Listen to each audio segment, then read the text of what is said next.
नमस्कार दोस्तों, स्वागत है आपका हमारे इस चैनल धूप अरात्र में। दोस्तों, जैसे कि मैंने कुछ दिन पहले ही एक सवाल जवाब का सेशन किया था, तो उसका मुझे काफ़ी अच्छा रिस्पांस मिला है। वैसे हाँ, बहुत सारे लोगों ने तो ये नहीं कहा है कि आपको वो करना चाहिए, पर मेरे कुछ दोस्त जो है, यानी कि हमारे कुछ व्यूअर्स जो है, वैसे तो आप सभी मेरे दोस्त ही है दोस्तों, पर कुछ व्यूअर्स ने मुझे बहुत मोटिवेट किया फिर से कि आपको जो है ना सवाल जवाब का सेशन करना चाहिए। इससे क्या होता है, हमें शायद एक वीडियो के लिए बहुत दिन तक इंतज़ार नहीं करना पड़ता है।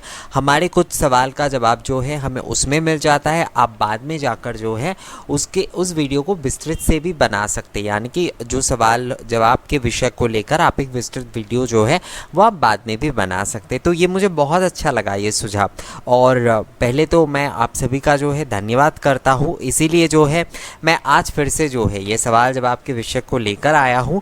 ये अक्षय तृतीया आने ही वाला है दोस्तों, तो कुछ सवाल जो है अक्षय तृतीया के ऊपर आया है, तो मुझे लगता है इतने सारे वीडियोस तो बनाना संभव नहीं होगा अक्षय तृतीया के ऊपर। तो अगर इन सारी सवालों का जवाब अगर एक वीडियो में आप लोगों को दे दिया जाए तो शायद आप लोगों को आसानी होगी, और अक्षय तृतीया की पूजा की जो है आप लोग बहुत अच्छे तरीके से इंतज़ाम कर पाएंगे। वैसे बहुत सारे लोग जो है परेशान भी है कि लॉकडाउन चल रहा है तो हम पूजा कर भी पाएंगे या नहीं, हमारे पास सामान भी उतने नहीं हैं और बाज़ार में जो है बहुत कम सामान मिल रहे हैं।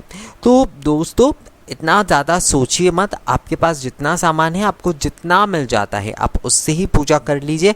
मन में भक्ति रखिए, मन में भक्ति, विश्वास, श्रद्धा, प्रेम, ये सब कुछ रखिए। देखिएगा भगवान आप जितने भी पूजा करेंगे ना उसमें ही जो है ना प्रसन्न होंगे और आपके साथ हमेशा रहेंगे और आप पर जो है ना अपने आशीष की वर्षा करेंगे। देखिए दोस्तों, भगवान बहुत सारे सामग्री से कभी प्रसन्न नहीं होते हैं। पहली बात वो देखते कि भक्त किस मन से दे रहे हैं। आप एक फूल ही उन्हें अर्पण कर दीजिए, अगर आप भक्ति पूर्णता से देंगे ना तो भगवान जो है आपके साथ सदा के लिए रहेंगे। और आप बहुत सारे हीरे जवाहरात ये सब कुछ से सजाएंगे भगवान को, और बस वो लोगों को दिखाने के लिए होगा, आपके मन में भक्ति नहीं है तो उसका कोई फल आपको नहीं मिलने वाला है। तो इसलिए सामग्री को लेकर बिल्कुल भी चिंता मत करिए। यहाँ पर मैं आपके सवालों का जवाब देता हूँ एक एक करके। आशा करता हूँ कि जिन लोगों ने ये सवाल पूछा है या फिर जो है जिन लोगों के ज़रूरत के होंगे ये, या फिर ये उनके मन में शायद ऐसे सवाल है, तो उन्हें भी इस चीज़ से जो है ना समाधान मिल जाएगा। तो आइए दोस्तों पहले सवाल की तरफ चलते हैं। तो पहले सवाल में जो है ये पूछा गया है, वैसे दोस्तों एक सवाल जो है ना कई लोगों ने पूछा है, यानी कि 2-3 लोगों ने एक ही सवाल पूछा है, तो इसलिए मैं यहाँ पर भी कोई नाम नहीं ले रहा हूँ। वैसे जब मैं ऐसा कुछ करूँगा, यानी कि जब मैं फेस कैम में जो है आऊँगा और उस समय जो है मैं कोशिश करूँगा कि हर किसी के नाम लेकर करने की, पर अभी फ़िलहाल के लिए ये सब थोड़ा मुश्किल है। मैं इसी तरीके से जो है ना सवाल जवाब का सेशन फ़िलहाल चलाने वाला हूँ दोस्तों। तो पहला सवाल जो है वो है, किस तरह का कलश होना सही होता है, यानी कि पूजा के लिए ही किस तरह का कलश जो लेना सही होता है। अक्षय तृतीया के पूजा के लिए मैं आपको कहूँगा कि अगर आप जो है पीतल के कलश का इस्तेमाल कर पाते हैं तो ये बहुत अच्छा होता है। बहुत सारे लोग जो है मिट्टी के कलश का भी इस्तेमाल करते हैं अपने पारिवारिक परंपरा के अनुसार, तो आप कर सकते हैं। पर लॉकडाउन के चलते अगर आपको मिट्टी के कलश नहीं मिल पाता है तो आप जो है इस दिन पीतल के कलश का ही इस्तेमाल करिए। वैसे इसके साथ ही एक सवाल, जैसे कि बहुत सारे लोगों ने कहा है कि बहुत सारे नहीं, 2 लोगों ने शायद ये पूछा है कि क्या स्टील के कलश का भी इस्तेमाल किया जा सकता है, क्योंकि अभी हमारे पास फ़िलहाल जो है खरीदने के कुछ नहीं है।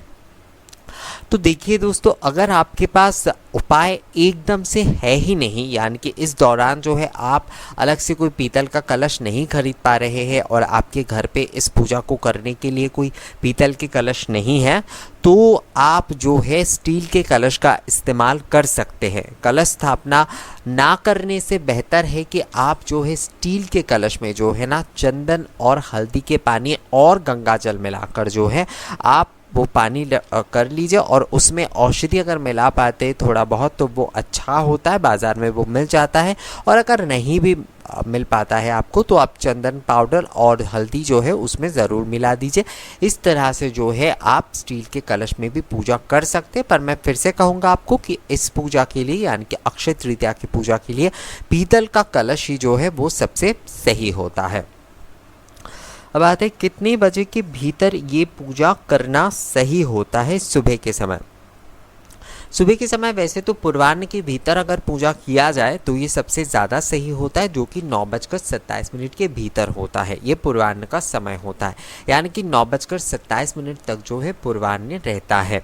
तो इस दौरान अगर आप पूजा कर पाते हैं तो बहुत सही होता है, और अगर आप नहीं कर पा रहे हैं इसमें तो 12 बजे से पहले जो है आपको पूजा ज़रूर संपन्न करना चाहिए। यानी कि 12 बजे के बाद जाकर आपके अक्षय तृतीया के दिन की पूजा आरती नहीं करना है, आपको 12 बजे के भीतर ही जो है संपूर्ण पूजा आरती संपूर्ण करना चाहिए दोस्तों। अब आते अगर नई बर्तन नहीं खरीद पाए तो क्या कर सकते हैं। अगर आप नई बर्तन नहीं खरीद पा रहे हैं इस दौरान तो आपके घर पे जो कुछ भी है ना दोस्तों, तो आप उसका जो है आप इस्तेमाल कर सकते हैं। यानी कि आपके घर पे हो सकता है कि आपने कुछ खरीद कर रख दिया है पहले से ही, तो आप उस चीज़ को भी पूजा में इस्तेमाल कर सकते हैं। या फिर जो है आप कुछ बर्तन आपके जो है आप इस्तेमाल उतना नहीं करते हैं, यानी कि आपने शायद एक मात्र जो है दीपावली के दिन ही आप इस्तेमाल करते हैं या फिर ऐसा कुछ, तो आप उन बर्तनों के साथ भी जो है ना पूजा कर सकते हैं। उसमें जो है आप गंगा जल से धो लीजिए और हल्दी के पानी से आप धो लीजिए दोस्तों। इस तरीके से जो है आप बर्तन उन बर्तनों का, यानी कि जो पुराने बर्तन हैं जो कि ज़्यादा इस्तेमाल नहीं होती है, केवल दीपावली पर या फिर दुर्गा पूजा पे ही आप इस्तेमाल करते हैं, तो उन बर्तनों की भी जो है ना इसी तरीके से शोधन करके, इसे शोधन प्रक्रिया कहते हैं, गंगा जल से और हल्दी के पानी से जो है आप शोधन करके जो है उन बर्तनों का इस्तेमाल आप कर सकते हैं दोस्तों। अगर आपके पास नया स्टील का भी कुछ खरीदा हुआ है आप पूजा की जगह पर रख सकते, क्योंकि आप इस दौरान जो है आप कुछ खरीद अगर नहीं पा रहे हैं तो वैसे मुझे लगता है पीतल के एक छोटे वाले जो भोग लगाने की थाली वगैरह यानी कि प्रसाद चढ़ाने की थाली वगैरह आपको मिल ही जाएंगे बाज़ार में। अगर नहीं मिलता है तो आपके पास जो भी सामान है, यानी कि कहा जाता है कि बर्तन जो होता है वो लक्ष्मी का स्वरूप होता है, इसलिए रसोई घर में इस्तेमाल होने वाले और पूजा में इस्तेमाल होने वाले दोनों तरह के जो सामान ही आप रख सकते, पर इसमें लोहे और एल्युमिनियम जो है आप मत रखिए। स्टील फिर भी रखे जाते, वैसे स्टील को प्राकृतिक धातु नहीं कहा जाता है, मानव द्वारा बनाई गई धातु कहा जाता है, पर फिर भी जो है हम लोग स्टील के ग्लास में या फिर थाली में जो है हम लोग खाते हैं, यानी कि खाना ग्रहण करते हैं, तो उसमें जो है ना हम माँ अन्नपूर्णा की उपस्थिति मानते हैं, क्योंकि उस थाली में जो है हम अन्न परोस रहे हैं, तो इसलिए जो है ना स्टील के उस पात्र को आप इस्तेमाल कर सकते हैं अगर आप पीतल की चीज़ें नहीं खरीद पा रहे हैं तो। इसके बाद सवाल आता है धूप में क्या क्या इस्तेमाल करना चाहिए। धूप में वैसे देखिए दोस्तों, आपको चंदन इस्तेमाल करना है, आपको राल इस्तेमाल करना है, आपको गुग्गुल इस्तेमाल करना है, आपको जो है अगरू इस्तेमाल करना है, आपको घी इस्तेमाल करना है, आपको उस शहद अगर मिल जाए तो ये बहुत अच्छा होता है, आप शहद इस्तेमाल कर सकते हैं और गुड़ इस्तेमाल कर सकते हैं, उसके साथ साथ कपूर इस्तेमाल कर सकते हैं। ये सारी चीज़ें, ये 8 प्रकार की चीज़ें मैंने बताई है, इसमें से आप चाहे जितना आपको मिल जाए, यानी कि अगर आपको कम से कम जो है राल मिल जाए, गुग्गुल मिल जाए और गुड़ और घी मिल जाए, तो आप इन्हीं चीज़ों से जो है ना आप धूप कर सकते हैं। और अगर आपके पास जो है वो पैकेट वाला या फिर जो है कंटेनर वाला जो बाज़ार में मिलने वाले ब्रांडेड धूप पहले से ही मौजूद है, तो आप उस चीज़ का भी इस्तेमाल कर सकते हैं, पर वो जो है आप राल और गुग्गुल में ही मिला लीजिए तो ज़्यादा सही रहेगा दोस्तों। अब आते हैं आरती के दीपक किससे जलाने चाहिए। आरती के दीपक वैसे अक्षय तृतीया पर घी के ही जलाते हैं तो ज़्यादा सही होता है। आप इस दिन घर के भीतर जितने भी सारे दीपक जलाए वो आप तिल के तेल से ही जलाए, यानी कि घी से अगर आप नहीं जला पा रहे हैं तो आप तिल के तेल से ही जलाए। आरती के दीपक भी आप जो है घी से जलाए या तिल के तेल से जलाए। वैसे लक्ष्मी पूजा में जो है ना, आप अगर तिल के तेल से दीपक जला पाते, इस दिन लक्ष्मी नारायण की पूजा हम खास तौर पर करते हैं, तो इसमें जो है ना तिल के तेल के दीपक जलाते हैं तो उससे कहते कि सुख समृद्धि आती है, अगर हम घी के दीपक नहीं जला पा रहे। वैसे कहा जाता है कि बाहर की तरफ जो है इस दिन आप तेल के दीपक जला सकते हैं, यानी कि आपके दरवाजे में ये जो है ना आप सरसों के तेल का एक दीपक रख सकते हैं, जिससे कि आपके घर की जो भी सारे नेगेटिविटी है वो दूर हो जाएगा, इस प्रार्थना के साथ। पर घर पे जो है आप तिल के तेल का ही दीपक जलाइए। वैसे तो तेल के दीपक जो होता है वो गौण कहा जाता है, यानी कि मुख्य दीपक जो है वो घी के कहा जाता है, और तेल के जो भी सारे दीपक होते हैं वो गौण कहा जाता है।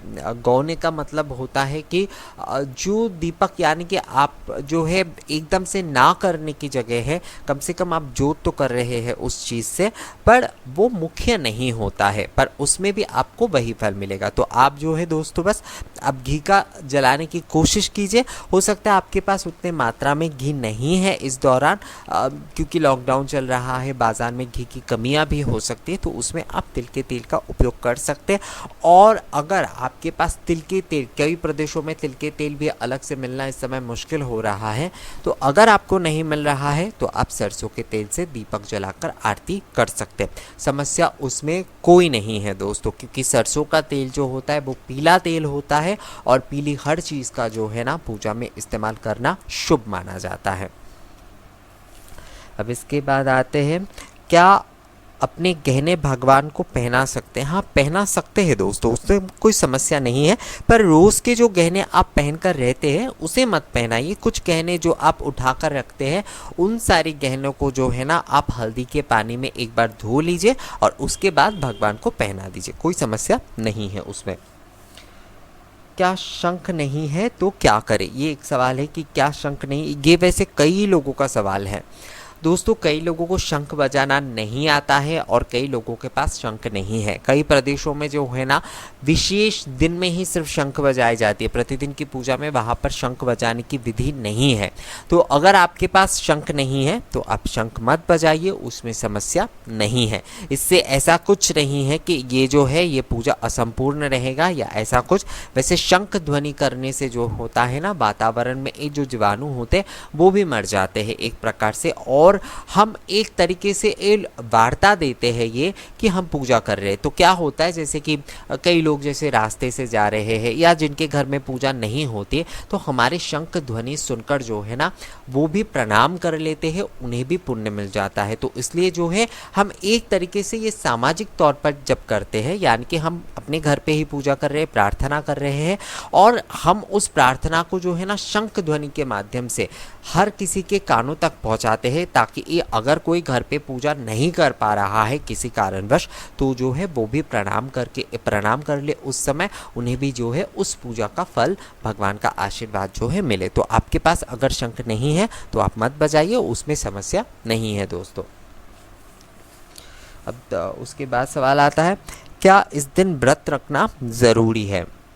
व्रत अगर आप रख पाते हैं, यानी कि आप अगर व्रत रख पाते हैं और किसी संकल्प आपका है कि मैं इस दिन इस विषय के लिए व्रत रखूंगा, जैसे बहुत सारे लोग अपनी व्यापार के लिए रख सकते हैं, तो उस दिन जो है वो व्रत रख कर कि मैं धूप सेवा करूंगा या फिर भोग सेवा करूंगा या फिर इस तरीके से पूजा करूंगा या फिर हवन करूंगा।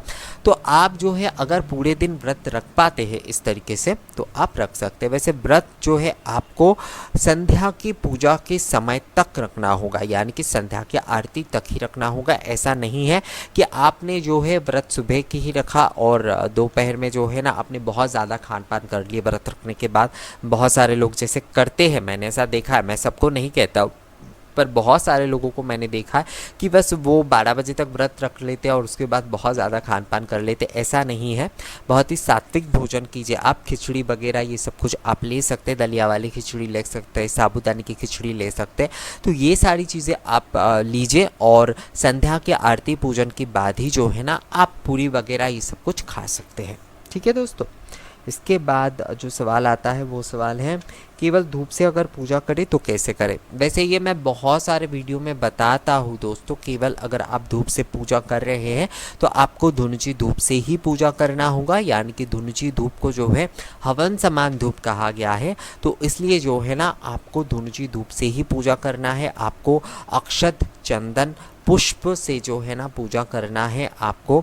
उसके बाद जो है आपको धूप निवेदन करना है, यानी कि धुनुची धूप निवेदन करके करना है, और उसके बाद आप धूप आरती यानी कि धूप दीप से आप आरती कर सकते हैं दोस्तों। तो इस तरीके से केवल धूप के माध्यम से आप पूजा कर सकते हैं, इसमें समस्या नहीं है। यानी कि आपको जो है ना इस बारे में संकल्प लेना होगा कि मैं इसी तरीके से पूजा करूंगा। संकल्प का मतलब ये नहीं है कि अलग से आपको कुछ बोलकर या फिर आपको मन ही मन जो है ना भगवान को बस ये बोलना होगा कि मैं आपकी धूप पूजा से ही ये पूजा करूंगा, यानी कि अक्षय तृतीया के दिन की पूजा जो है मैं आपकी धूप सेवा से ही, धूप पूजा या धूप सेवा से ही मैं करूंगा। इस प्रकार के आप जो है भगवान को बोल सकते हैं मन ही मन, और उसके बाद आप धूप पूजा कर सकते हैं दोस्तों। इसके बाद सवाल आता है देवी माँ की पूजा भी क्या कर सकते हैं अक्षय तृतीया पर। हाँ बिल्कुल, क्यों नहीं कर सकते। आप अगर माँ की पूजा प्रतिदिन करते हैं तो इस दिन भी आप माँ की पूजा कर सकते हैं। देखिए दोस्तों, जो हमारे आराध्य होते हैं ना, इष्ट होते हैं, हम क्या करते हैं कि हम उनकी पूजा तो रोज़ करते हैं, पर विशेष दिनों में ना उनकी पूजा उतने ध्यान देकर नहीं करते हैं। हम सोचते कि ये विशेष दिन है तो इस दिन हमें इनकी पूजा करना चाहिए, जैसे कि अक्षय तृतीया है तो हमें लक्ष्मी नारायण की पूजा करना चाहिए, जन्माष्टमी है तो हमें श्री कृष्ण की पूजा करना चाहिए, उससे ज़्यादा फल मिलेगा। पर उससे भी ज़्यादा फल जो होता है ना, आप अगर शास्त्र में पढ़ेंगे, आपको अपने इष्ट और आराध्य देवी की ही पूजा करनी, देवी देवताओं की ही पूजा करनी चाहिए। जो विशेष दिन होते हैं उस दिन आप जो है ना आप उनकी पूजा ही जो है विशेष रूप से अगर करते हैं तो उसका फल आपको दुगना मिलता है, क्योंकि वो आपके आराध्य, आपके इष्ट है, आप प्रतिदिन उनकी पूजा करते हैं, तो इसलिए आप विशेष दिन में भी उनके विशेष पूजा करेंगे, बहुत अच्छे तरीके से उन्हें श्रृंगार कराएंगे, पूजा आरती करेंगे, तो इसका फल ज़्यादा होता है दोस्तों। अब इसके बाद जो सवाल आता है दो धुनुची नहीं है तो क्या करें। वैसे दो धुनुची नहीं है, ये बहुत सारे लोगों का सवाल है कि दो धुनुची हमारे पास नहीं है और ख़रीद भी नहीं पा रहे हैं। हमारे मन में है कि हम दो धुनुची खरीदें पर हम खरीद नहीं पा रहे, इसका क्या समाधान है। आपके पास अगर एक धुनुची है फ़िलहाल तो आप उसी से धूप कर लीजिए, आप धूप निवेदन उसमें कर लीजिए और उसके बाद आरती मंत्र के साथ उसे निवेदन करते हुए आरती करिए। अगर एक धुनुची है तो आपको निवेदन 2 बार जो है अलग अलग करना होगा। वैसे दो धुनुची के लिए भी आपको एक धुनुची निवेदन करके रखना होता है और दूसरे धुनुची से आरती करना है, पर एक धुनुची अगर आपके पास है तो आप जो है उसे पहले जो है आप धूप निवेदन कर लीजिए, यानी कि भगवान को धूप पूजा करने के लिए उसे धूप निवेदन कर लीजिए और उसके बाद जब आप आरती करेंगे तो दोबारा से आरती मंत्र के साथ जो है उसे निवेदन कर लीजिए दोस्तों। उसके बाद सवाल आता है भोग में क्या चढ़ाना चाहिए इस दिन। अब भोग में देखिए ना, ये अपने अपने विषय होते हैं। मैं वैसे कहूँगा इस दिन अगर आप नारियल का कुछ बनाकर भगवान को चढ़ाते हैं, जैसे नारियल की लड्डू हो सकता है, बर्फ़ी हो सकता है, या फिर नारियल से आप हलवा बनाकर दे सकते हैं, या फिर नारियल के जो है आप ऐसे ही प्रसाद लगा सकते हैं, यानी कि नारियल ऐसे ही आप जो है कद्दूकस करके दे सकते हैं, या फिर छोटे छोटे जो है टुकड़ों में उसे मतलब बना ले और उसमें थोड़ा गुड़ डाल के जो है ना वो भी आप भगवान को चढ़ा सकते हैं।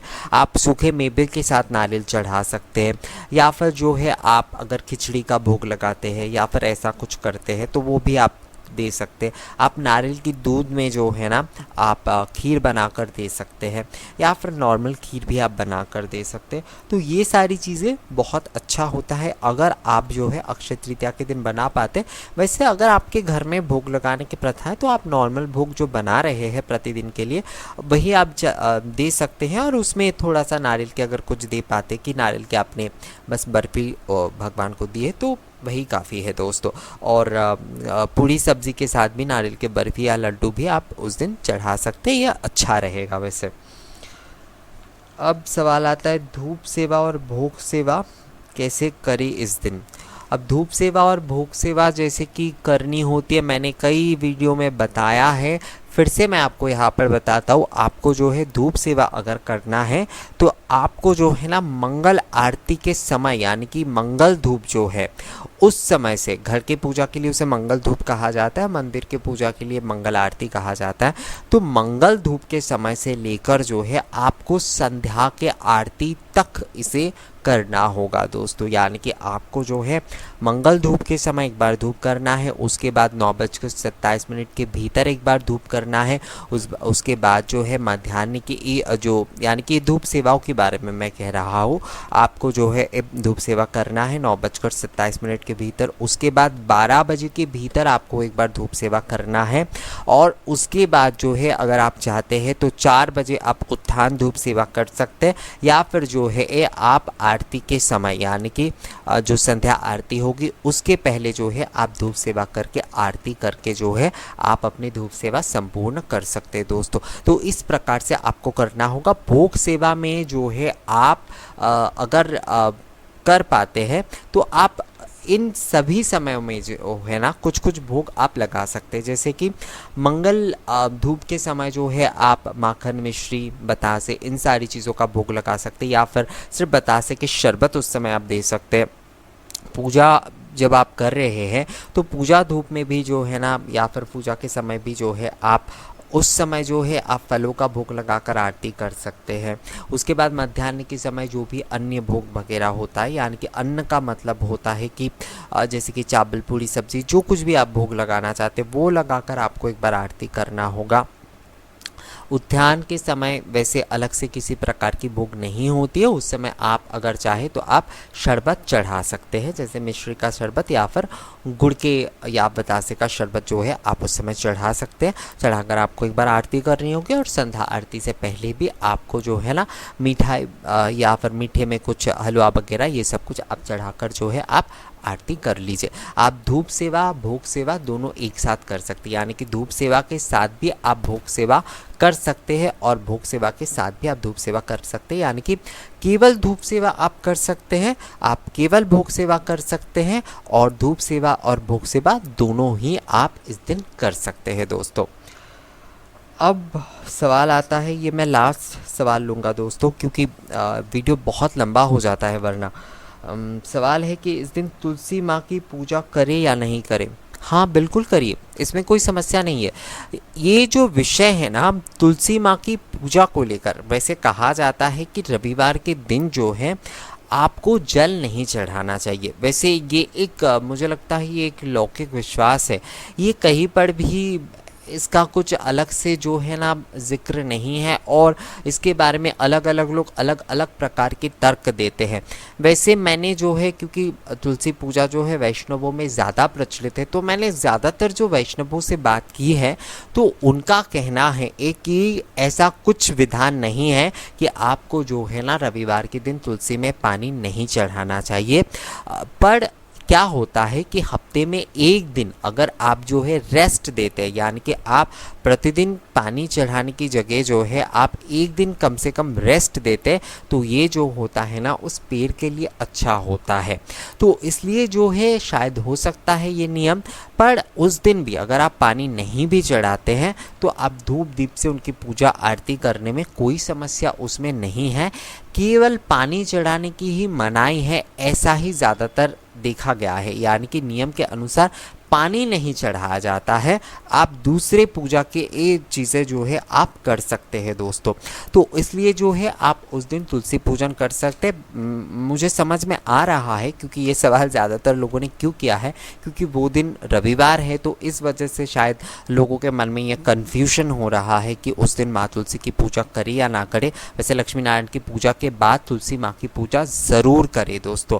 आप अगर पानी नहीं चढ़ाना चाहते हैं अपने विश्वास के चलते, तो मैं आपके विश्वास को चोट ना पहुंचाते हुए ये कहना चाहूँगा कि आप धूप दीप जो है कर ही सकते हैं। अगर आप जो है छूना नहीं भी चाहते हैं तुलसी माँ को, तो भी जो है ना धूप दीप आप कर ही सकते, उसमें किसी भी प्रकार की कोई मनाही नहीं है दोस्तों।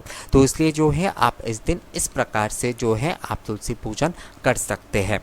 तो यही था दोस्तों अक्षय तृतीया के ऊपर पूछे गए जो सवाल थे।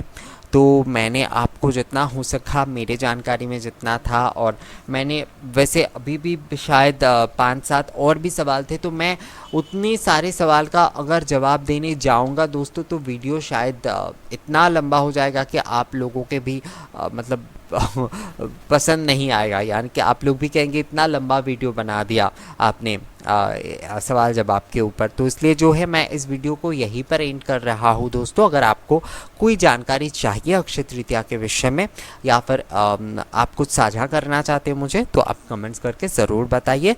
मिलेंगे आपसे अगले वीडियो में नए किसी जानकारी के साथ, तब तक के लिए नमस्कार।